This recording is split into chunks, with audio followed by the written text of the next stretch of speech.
Fraternity സമരജാഥയ്ക്ക് സ്വീകരണം നൽകി.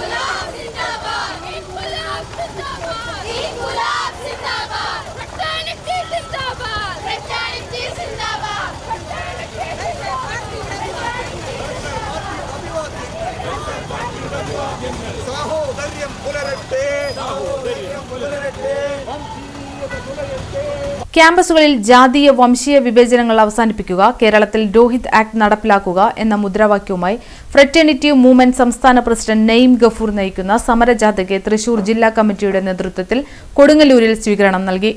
റാലിയെ തുടർന്ന് നടന്ന സ്വീകരണ യോഗം വെൽഫെയർ പാർട്ടി ജില്ലാ president advocate K S Nisar ഉദ്ഘാടനം ചെയ്തു.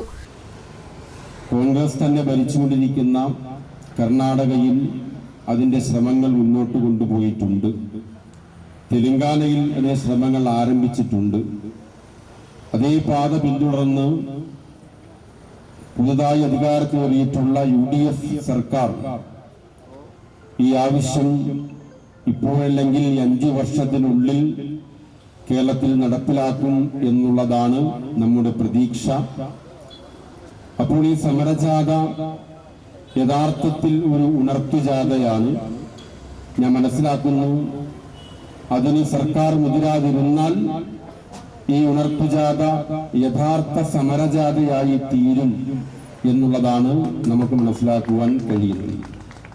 ഫ്രറ്റേണിറ്റി മൂവ്മെന്റിനെ സംബന്ധിച്ചിടത്തോളം അതിൻ്റെ ഒരുപാട് പോരാട്ടങ്ങളുടെ ചരിത്രമുള്ള ഒരു വിദ്യാർത്ഥി യുവജന പ്രസ്ഥാനമാണ്. തീർച്ചയായും ഈ സമരം, ഈ ജാഥ കേരളത്തിന്റെ വിദ്യാർത്ഥി യുവജന സമൂഹങ്ങൾക്കിടയിൽ മാത്രമല്ല. സംസ്ഥാന സെക്രട്ടറി ഷിബിൻ റഹ്മാൻ വിഷയാവതരണം നടത്തി. ഫ്രറ്റേണിറ്റി ജില്ലാ പ്രസിഡന്റ് അഡ്വക്കേറ്റ് ഫായിസ് ഹംസ, ജില്ലാ ജനറൽ സെക്രട്ടറിമാരായ അഷ്ഫാഖ് അഹമ്മദ്, അബ്നം സാക്കിയ തുടങ്ങിയവർ സ്വീകരണ യോഗത്തിന് നേതൃത്വം നൽകി. വെൽഫെയർ പാർട്ടി സംസ്ഥാന സെക്രട്ടേറിയറ്റ് അംഗം ഷെഫ്രിൻ KM ജാഥയ്ക്ക് അഭിവാദ്യങ്ങൾ നേർന്നു. വെൽഫെയർ പാർട്ടി ജില്ലാ president advocate K S Nisar, Sayyida Sulaiman, women justice movement, Haidros Kodungallur മണ്ഡലം, റഫീഖ് കാദിക്കോട് കയ്പമംഗലം മണ്ഡലം, Ameen Asmabi college, Raihana Christ college എന്നിവർ ഹാരാർപ്പണം നടത്തി. ഫ്രറ്റേണിറ്റി സംസ്ഥാന secretary Ranjitha, Sahala EP, party ജില്ലാ സംസ്ഥാന നേതാക്കൾ, വിവിധ സാമുദായിക പ്രതിനിധികൾ തുടങ്ങിയവർ സംസാരിച്ചു.